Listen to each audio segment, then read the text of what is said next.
నేడు ముఖ్యమంత్రితో సినీ ప్రముఖుల సమావేశం. శ్రీతేజ్ కుటుంబానికి పుష్ప 2 చిత్ర యూనిట్ 2 కోట్ల రూపాయల సహాయం. దిల్ రాజుకు చెక్కుల అందజేత. మొత్తం దిల్ రాజు నుంచే నడిపిస్తున్నారు. ఎందుకంటే ఆయన తెలంగాణ ఆయన కదా, కొంచెం ఫ్లేవర్ తగులుతుందని చెప్పి మొత్తం ఆయన చేతి నుంచి వ్యవహారం నడిపిస్తున్నారు. ఈ వ్యవహారం ఈ చక్కబెట్టమని చెప్పిందే ముఖ్యమంత్రి. ఎందుకంటే ఫస్ట్ వెళ్ళి ముఖ్యమంత్రి రేవంత్ రెడ్డిని కలిసి మొన్న చెప్పింది కదా కిమ్స్ ఆసుపత్రి దగ్గర మీడియాతో మాట్లాడుతూ, నేను రేవంత్ రెడ్డిని కలిసిన, అల్లు అర్జున్ కూడా కలవబోతున్నా, ఇద్దరిని కలిపేది కూడా నేనే అని కూడా చెప్పిండు కదా. ఎటొచ్చి దిల్ రాజు ఇటువైపు ఏమి ఉండడు, ఇటు ప్రభుత్వం వైపో లేకపోతే ఇటు తెలంగాణ ప్రజల వైపో చిన్న సినిమాల వైపో బలహీనుల వైపు ఏం లేడు ఆయన. ఆయన మళ్ళీ అటే ఆ పెద్ద పెద్ద సినిమాలు, ఆ చిరంజీవి, వెంకటేషు, సురేష్ బాబు ఇటువైపే ఉంటాడు ఆయన కూడా.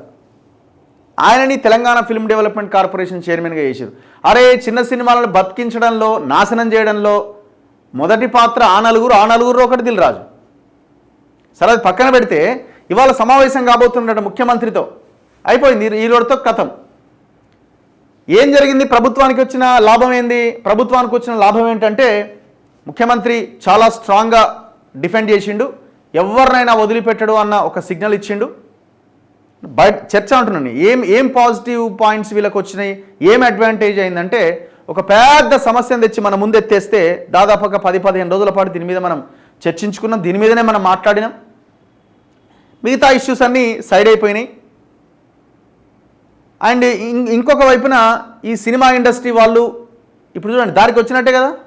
ఒక లెక్కన అమ్మో ఇద్దరు ఏదో అటు ఇటు ఉందిరా ఆయన, మనం సైలెంట్గా ఉండాలని ఒక ఇదైతే ఈ సిగ్నల్ అయితే పంపించింది కదా. సో ఇప్పుడు ఎప్పటికెప్పుడు ప్రభుత్వాన్ని ప్రసన్నం చేసుకోవడానికి ప్రయత్నం చేస్తుంటారు. ఇప్పుడు అందులో భాగమే ఈ సినీ ప్రముఖుల సమావేశం.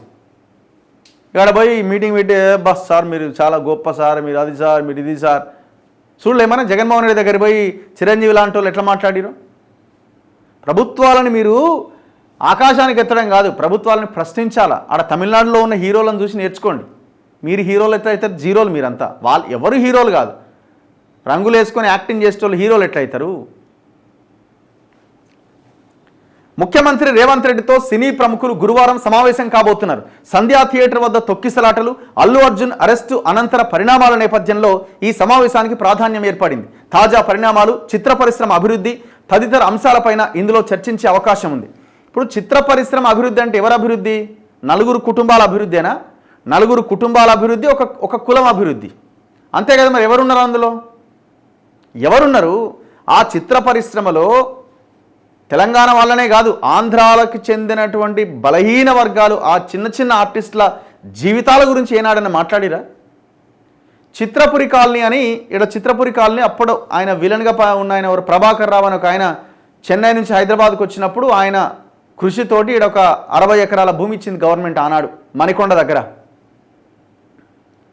ఆ భూమిలో మొత్తం అవినీతి, దాదాపు 3000 కోట్ల అవినీతి జరిగింది.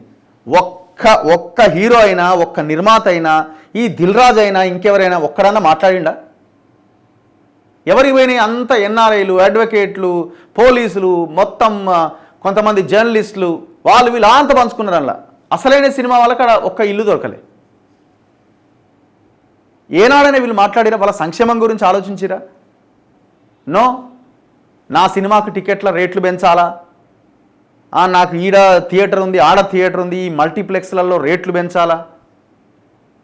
రేవంత్ రెడ్డి మీ దగ్గరికి వస్తున్న సినీ ప్రముఖులకు మీరు చెప్పాల్సింది ఏంటంటే సినిమా టికెట్ ధరలు పెంచడం కుదరదు. నెంబర్ 1, బెనిఫిట్ షోలు వేయడం కుదరదు. నెంబర్ 2, నెంబర్ 3, అన్ని మల్టీప్లెక్స్లో కానీ పార్కింగ్ ఫీజులు వసూలు చేయడం కావచ్చు, దాంతోపాటు ఇష్టం వచ్చినట్టుగా ఎంఆర్పికి మించి అమ్ముకోవడం కుదరదు అని తేల్చేయాలి. ఆయన ఇంకొకటి ప్రధానంగా రేవంత్ రెడ్డి చెప్పాల్సింది, మీ దగ్గరికి ఎవరెవరు వస్తున్నారు ఒకసారి చూద్దాం. ఎవరెవరు వస్తున్నారు? నిర్మాత film development corporation chairman Dil Raju ముఖ్యమంత్రిని కలిసి చర్చించిన తర్వాత రేవంత్ ఈ సమావేశానికి సానుకూలత వ్యక్తం చేశారు. సినీ ప్రముఖులతో కూడా మాట్లాడిన దిల్ రాజు గురువారం ఉదయం 10 గంటలకు సమావేశం ఉంటుందని మీడియాకు తెలిపారు. ముఖ్యమంత్రి రేవంత్ రెడ్డితో పాటు ఉప ముఖ్యమంత్రి భట్టి విక్రమార్క,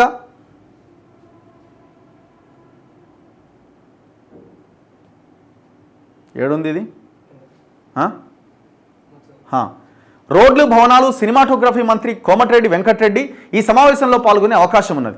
సీఎంతో సమావేశానికి ఆహ్వానం అందినట్లు సినీ రంగానికి చెందిన ముఖ్యులు నిర్ధారించారు. ఎవరెవరికి వచ్చింది మరి? 7 ఏమైనా ఉందా? పేర్లున్నాయా? సినిమా పరిశ్రమకు ప్రభుత్వం నుంచి ఎప్పుడూ ప్రోత్సాహం ఉంటుందని, అయితే పేదల ప్రాణాలను పణంగా పెట్టి కాదని శనివారం శాసనసభలో ముఖ్యమంత్రి స్పష్టం చేశారు. సంధ్యా థియేటర్ వద్ద ఏం జరిగిందన్నది తెలియజేయడమే కాకుండా ప్రభుత్వ వైఖరిని తెలియజేశారు. అదే రోజు రాత్రి అల్లు అర్జున్ విలేకరుల సమావేశం పెట్టి మాట్లాడడం సినీ పరిశ్రమతో పాటు వివిధ వర్గాల్లో చర్చనీయాంశంగా మారింది. దీని తర్వాత అల్లు అర్జున్కు పోలీసులు మళ్ళీ నోటీస్ ఇచ్చి విచారణకు పిలిచారు. ఇట్లా ఎవరెవరో ఇవాళ అటెండ్ అవ్వబోతున్నారట. మరి ఎవరెవరు అటెండ్ అవుతారు అన్నది చూద్దాము. ఈ హీరోలే ఉంటారు. ఎవరుంటారు? ఈ హీరో, ఆ హీరో, వీళ్ళంతా ఉంటారు. వచ్చిన వాళ్ళకి చెప్పండి, అంత కబ్జా కోరలే ఉన్నారు. పద్మాలయ స్టూడియో కబ్జా. ఇప్పుడు వీళ్ళు ఉంటున్న నివాసాలు, ఆ జూబ్లీహిల్స్ సొసైటీలు ఇవన్నీ కూడా ఎక్కడివి? ప్రభుత్వాలు అప్పుడు ఎంతకి ఇచ్చినాయి? రూపాయికో 2 రూపాయలకో ఇచ్చినాయి మీకు. వాటితో బిజినెస్ చేస్తున్నారు మీరు. ప్రజలకు ఏమైనా ఉపయోగం ఉందా? ఏమన్నా ఉపయోగం ఉందా? మీ ఆస్తులు పెరగడానికి ప్రభుత్వం ప్రజల భూమిని వాడుకున్నారు మీరు. అది వాడుకోంగా మళ్ళీ అది సరిపోనట్టు ఎక్కడికక్కడ భూములు కబ్జా పెట్టి వీళ్ళంతా. వెంకటేష్ ఇప్పుడు మీ దగ్గరికి రాబోతున్న దగ్గుబాటి సురేష్ బాబు గోపనపల్లిలో 80 ఎకరాల భూమిని కబ్జా పెట్టారు. 80 ఎకరాలు ఇంటూ 100 కోట్లు. 80 ఇంటూ 100 90 ఎకరాలు అనుకోండి. 90 ఎకరాలు ఇంటూ 100 9,000 కోట్ల ప్రాపర్టీ అది. అక్కడ ఉన్న అమాయకమైన 300 మంది ప్లాట్ ఓనర్స్ని నరకం చూపిస్తున్నారు. ఇప్పుడు మీ దగ్గరకు వచ్చి మీ కాళ్ళు మొక్కుతున్నారు. పోయిన 10 ఏళ్ల సమయంలో కేసీఆర్ దగ్గర పోయి కేసీఆర్ కాళ్ళు మొక్కిరు, కేటీఆర్ కాళ్ళు మొక్కిరు. దొంగలు వీళ్ళంతా, కబ్జాకోర్లు వీళ్ళంతా. అమాయకమైన 300 మంది ప్లాట్ ఓనర్స్ని నరకం చూపిస్తున్నారు. ఎప్పుడో 1980s 90s ఒక ఇద్దరు రైతులు కలిసి ఒక లేఅవుట్ చేసి ఆల్రెడీ 300 మందికి అమ్మేస్తే కేటీఆర్ సహకారంతో బ్లూ షీట్లు వేసి మళ్ళీ ఆ ప్లాట్లుగా డివైడ్ చేసిన దాన్ని మళ్ళీ పంట పొలాల కింద పాస్బుక్లు సంపాదించి సొమ్ము చేసుకున్నది Venkatesh family and Daggubati family. 9,000 కోట్ల ప్రాపర్టీ. దాన్ని బిజినెస్గా మారిస్తే 50,000 కోట్ల ప్రాపర్టీ అవుతుంది. ఏం దుర్మార్గం ఇది చెప్పండి. అట్లా అందరూ అట్లే ఉంటారు. ఇప్పుడు చిరంజీవి ఆయన ఇంటి దగ్గర ఉన్న ఒక ఇది అన్న కూర్చోండి అన్న, ఆ ఇంటి దగ్గర ఉన్న ఒక ప్లేస్ని ఆయన కబ్జా పెట్టిండు. పద్మాలయ స్టూడియో ఏంది?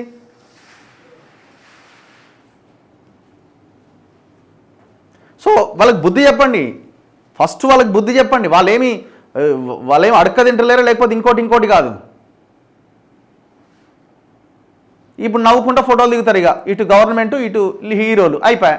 ఇష్యూ సాల్వ్ అయినట్టేనా? ఇప్పుడు అల్లు అర్జున్ మీద కేసు కథం అయిపోయినట్టేనా? ఆ మహిళ ప్రాణం సంగతి ఏంది? అల్లు అర్జున్ మళ్ళీ అరెస్ట్ అవ్వడానికి అవకాశాలు లేవా? అవకాశం ఎందుకు ఉండొద్దు?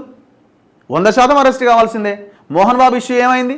ఓ జర్నలిస్ట్ని కొడితే ఓ జర్నలిస్టు ప్రాణాపాయ స్థితి నుంచి బయటపడే ఆపరేషన్ అయింది. మరి ఎందుకు మోహన్ బాబుని ఎందుకు అరెస్ట్ చేస్తే దొరుకుతలేడా మోహన్ బాబు?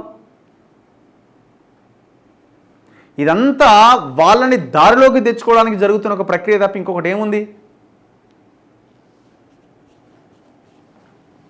నిన్న పోయి 2 కోట్ల రూపాయల చెక్ ఇచ్చిరట ఆ ఫ్యామిలీకి. సంధ్యా థియేటర్ వద్ద తొక్కిసలాటలో గాయపడి కిమ్స్ ఆసుపత్రిలో చికిత్స పొందుతున్న శ్రీతేజ్ను దిల్ రాజు, అల్లు అరవింద్, పుష్ప 2 చిత్ర నిర్మాత రవిశంకర్, ఎగ్జిక్యూటివ్ నిర్మాత అశోక్ తదితరులు పరామర్శించారు. పుష్ప 2 చిత్రం యూనిట్ తరపున శ్రీతేజ్కు ఆర్థిక సహాయం అందించేందుకు 2 కోట్ల చెక్కులను అల్లు అరవింద్ ఎఫ్డీసీ చైర్మన్ దిల్ రాజుకు అందజేశారు. అల్లు అర్జున్ కోటి, దర్శకుడు సుకుమార్ 50 లక్షలు, పుష్ప 2 నిర్మాణ సంస్థ తరపున నిర్మాత రవిశంకర్ 50 లక్షలు, మొత్తం 2 కోట్ల చెక్కులు అందజేశారు. ఆయన మీడియాతో మాట్లాడుతూ మా లీగల్ టీం డైరెక్ట్గా డబ్బులు ఇవ్వొద్దని చెప్పింది. అందుకే దిల్ రాజు ద్వారా శ్రీతేజ్ కుటుంబానికి అందజేస్తున్నాం. శ్రీతేజ్ ప్రస్తుతం కోలుకుంటున్నాడు, వెంటిలేటర్ తీసేశారు, త్వరలో మనందరి మధ్య తిరుగుతాడని ఆశిస్తున్నానని అన్నారు. మరి ఈ పని ముందెందుకు చేయలే? అప్పుడు మెదడు మోకాళ్ళలో ఉన్నది, అహంకారం తలకెక్కింది. మమ్మల్ని కూడా అనేది మేము హీరోలం, మమ్మల్ని కూడా అనేది ఇది వాళ్ళ ఆలోచన. వచ్చినాయి ఇవాళ చిరంజీవి, అల్లు అరవింద్, నాగవంశి, సురేష్ బాబు తదితరులు పాల్గొంటారట. సురేష్ బాబు ఏమైనా నువ్వు ఏం చేస్తావు? ఏం పాల్గొంటాడు సురేష్ బాబు? 90 ఎకరాలు కబ్జా పెట్టినావు గోపనపల్లిలో. మొత్తం మీ కుటుంబ సభ్యులు ఎవరెవరైతే ఆ సేల్ లీడ్స్లో ఉన్నారో వాళ్ళ ఫోటోలతో సహా మేము ప్రజెంట్ చేస్తాం రాబోయే రోజుల్లో. ఎందుకంటే వీళ్ళు మామూలు కాదు. ఈ సురేష్ బాబు అంటోడు మొత్తం తెలంగాణని చెరబట్టిండు. ఈ గ్యాంగ్ రేప్లో ఈయన కూడా ఒకడు. ఈ తెలంగాణ భూముల గ్యాంగ్ రేప్లో బ్లూ షీట్లు, బౌన్సర్ల వ్యవస్థకి ఆద్యుడు సురేష్ బాబు. ఇప్పుడు ఆయన ఎవరు? మన దగ్గరికి ఇంటర్వ్యూకి వస్తుంటారు కదా అప్పుడప్పుడు. ఈ నందకుమార్ ఉన్నారు కదా, ఆ ఫామ్ హౌస్ కొనుగోలు కేసులో ఆయన ఇరికిచ్చినారు చూడండి. ఆ నందకుమార్కి ఆయన భూమి అమ్ముతాను ఒక అగ్రిమెంట్ చేసుకొని ఆయన హోటల్ కూల్చేసి శంషల గిన్నెలు కూడా అమ్ముకున్నాడు దొంగ. ఇజ్జత్ ఖరాబ్ అవుతుంది. 1000 కోట్లు ఉన్నోడు ఒక చిన్న హోటల్ పెట్టుకొని నడుపుతుంటే ఆ హోటళ్ళకు దూరి ఆ తుప్పు పట్టిన మసిపట్టిన గిన్నెలు, చెంచాలు, ఆ తినే స్పూన్లు అవన్నీ అమ్ముకున్నాడు. మరి ఏడ పెట్టిండో, ఏడ అమ్ముకొని ఏడ బిజినెస్ చేస్తుండో తెలియదు. సిగ్గుండాలి కదా కొంచెం అన్నా. ఎవడన్నా 2 అగ్రిమెంట్లు చేస్తాడా మనిషి అన్నాడు? ఎవడన్నా ఒకరికి అమ్మినావు, ఒక అగ్రిమెంట్ చేసుకున్నావు, ఆయన దగ్గర నుంచి 5 కోట్ల రూపాయలు తీసుకున్నావు, చెక్కు నీ దగ్గరే ఉంది. ఎవడన్నా మనిషి అన్నాడు? తలకాయలు దిమాకున్నాడు, అందులో నీలాంటోడు రామానాయుడు కొడుకు. మళ్ళీ నువ్వు ఇజ్జత్ బాయరా బాబు. ఒక అగ్రిమెంట్ చేసుకొని ఆయన దగ్గర నుంచి 5 కోట్ల రూపాయలు తీసుకొని ఆ అగ్రిమెంట్ క్లోజ్ చేయకుండా ఇంకొక అగ్రిమెంట్ చేసుకొని ఆయన కమ్మినట్టు ఆయన దగ్గర నుంచి డబ్బులు తీసుకున్నాడు. ఊరిని ఈయనకు అమ్ముతలేడు, ఆయనకు అమ్ముతలేడు, 3వనికి అమ్మిండు. మళ్ళా నువ్వు మనిషా సురేష్ బాబా, మనిషా వెంకటేశ, మనిషా రానానా, ఈ 3 ఉన్నారు ఇంట్లో. ఇక గోపనపల్లి 90 ఎకరాల దాంట్లో అయితే మొత్తం కుటుంబమే ఉన్నది. అందులో అమాయకులైన 300 మంది ప్లాట్ ఓనర్స్ని ఈ కుటుంబం తీవ్రంగా వేధిస్తున్నది. ఇప్పుడు వీళ్ళు పోయి ఆడ కలుస్తున్నారట. ఏడా ఆడ రేవంత్ రెడ్డిని కలుస్తారట. Already కలిసేసారు before. సరే అటు ఇటు ఉన్నది జర మీరే చూడాలి. అప్పుడంటే కేటీఆర్ వాళ్ళు ఉండే బ్లూ షీట్లు వేసినాం, నాటినాం, బౌన్సర్లను పెట్టినాం, తరిమేసినాం అందరినీ. మరి ఇప్పుడు గవర్నమెంట్ మారింది, మళ్ళీ మీ దగ్గరికి వచ్చినామని. మరి రేవంత్ రెడ్డి ఏం చేస్తాడో? నీకు 45 నాకు 45 అంటాడా? లేకపోతే అది పేదల భూమి మీకెందుకు అని వాళ్ళకే ఇవ్వడానికి రెడీ అవుతాడా?